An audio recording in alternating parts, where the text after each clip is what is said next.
quand on sait que quelqu'un est touché par un choc fort lié à une perte ou à un deuil en fait, de quelqu'un, il n'y a pas tellement d'autres mots que d'exprimer sa présence, son empathie, sa sympathie. Et évidemment, les mots ne sortent pas toujours parfaitement, mais voilà, les gens sont là et peuvent communiquer aussi autrement que par des mots.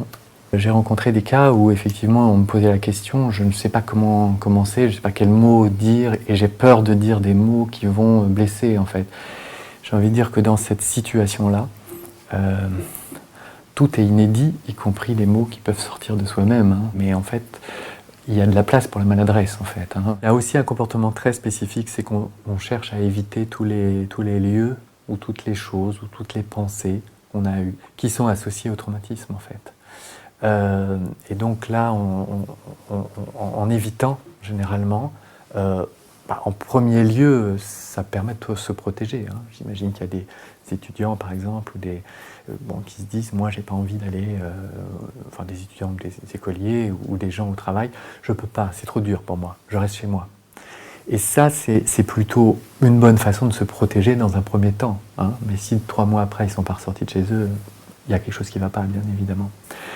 Donc l'évitement aussi contribue à créer une nouvelle réalité qui remet le traumatisme en fait au cœur de l'organisation de la personne, et donc continuer à éviter devient très dommageable en fait pour elle en fait. Quand quelqu'un a été vraiment très fortement choqué et qu'on voit encore des symptômes très très vivaces, alors on commence à parler évidemment de quelque chose qui s'installe et qui peut ressembler à du stress post-traumatique.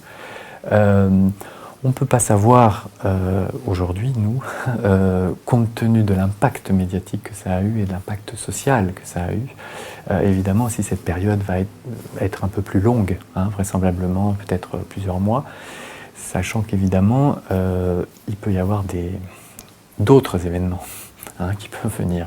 Et donc forcément on rentre dans une logique où il faut absorber les chocs les uns après les autres.